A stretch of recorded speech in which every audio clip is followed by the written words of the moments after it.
madaxweynaha dowladdeegaanka Soomaalida mudane Mustafa Maxamed Cumar ayaa ka qayb galay furitaanka tartanka Quraanka Kariimka ee bisha barakeysan ee Ramadaan oo ka dhacay magaalada Jigjiga. madaxweynaha ayaa sheegay in tartanku uu yahay mid ahmiyad ballaaran ku fadhiya waliba xilligan lagu jiro bisha barakeysan ee Ramadaan. madaxweynaha ayaa sidoo kale sheegay in xukuumaddu ay doorkeeda ka qaadanayso ardayda gasha kaalmaha hore.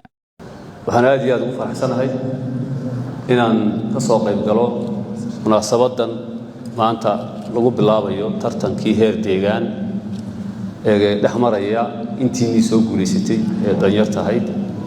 waxaan aad iyo aad u bogaadinayaa waalidiintiin idin suurtageliyay in camalka wanaagsan akhriya adduunka aad guul ka gaadhaan.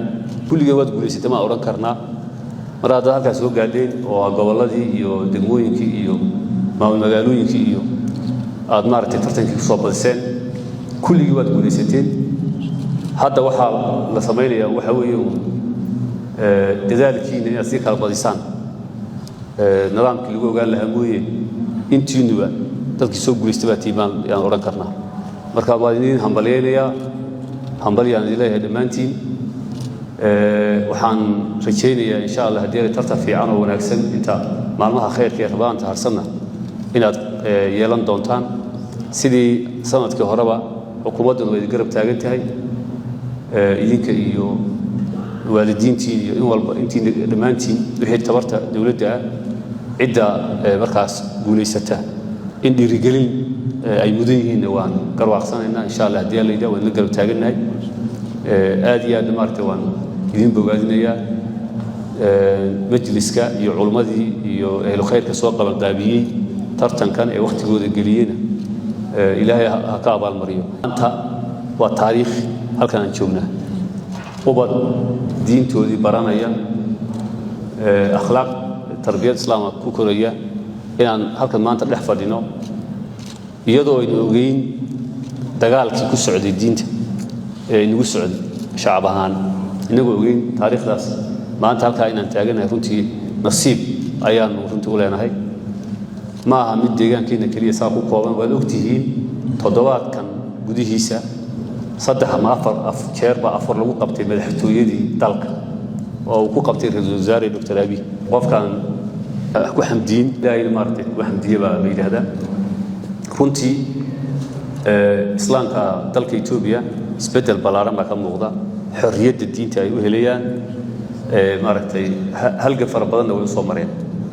marka maanta in madaxtooyadii dalka afar lagu qabanayo anu hadda safkan u socda waa afar weey hadana in afar lagu qabanayo oo ra'iisul wasaarihii dalku uu isagu hogaaminayo afarkii waa wax aad iyo aad u wanaagsan. waxyaalaha u badan ee dadkeenu cabashooyinka ay qabeen ee nidaamyadii Itoobiya ka jiray ay kaga cabanayeen wuxuu ahaa in nidaamyadii jiray ay ahaayeen kuwa duulaan ku ah diintooda iyo jinsigooda.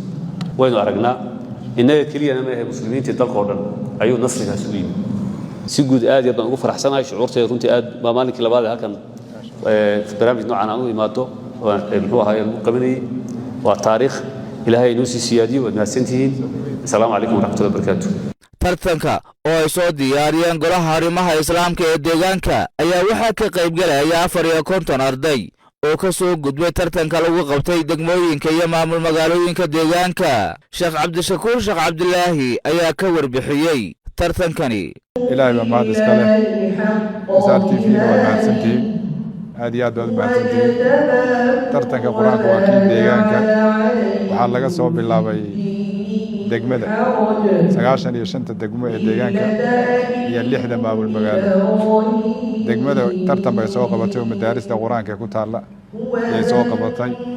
degmo walba 3 arday u sareysa 30 juzninka koow gala 20 juzninka koow gala 10 juzninka koow gala yaa gobolka u soo gudbay. gobolkiina wuxuu sameeyay degmooyinkii hadduu gobolku 4 degmo 7 degmo 8 degmo 9 degmo 10 degmo 11 degmo deegaanku intaasuu ka kooban yahay. halkaasuu degmooyinkii istiraatiiji u qabtay. استهلاك مركو قبتي درجة اللباد درجة اللباد وهذا قبل كل سبعي صدق هذه أرض أسر رئيسية لمبركو ونكي صدق كتوسك قلي lambar 1 ninkii 20 juz ka galay lambar 1 ninkii ka galay 10 yaa heer deegaan soo gudbay konsolada 6 maamul magaalo deegaanka sidaas oo kale ayagu soo qabteen college oo xaruntii barakacayaasha ayaa iyadana ku jirta tartanka waa 54 arday baa hadda marka maanta tartankan u fadhida oo deegaanka ka soo tartantay goboladii ka timid magaalooyinka ka timid iyo xaruntii barakacayaasha college sidaas uu tartanku soo dhacay 54 taas arday ayaa maanta meeshan ku tartami doona 9 ilmood baa marka kaalmaha ka soo geli doonta lambar 1 soddonka lambar 1 soddonka lambar 2 soddonka lambar 3 sidaas oo kale 20ka lambar 1 lambar 2 lambar 3 sidaas oo kale 10ka lambar 1 lambar 2 lambar 3 9ka arday marka kaalmo geli doona tartanka marka saas inoo soo dhacay deegaanka Soomaalida isbedelkii wixii ka dambeeyay waa tartankii afraad ee deegaanka aan ku qabanay way xafiis golaha arrimaha islaamka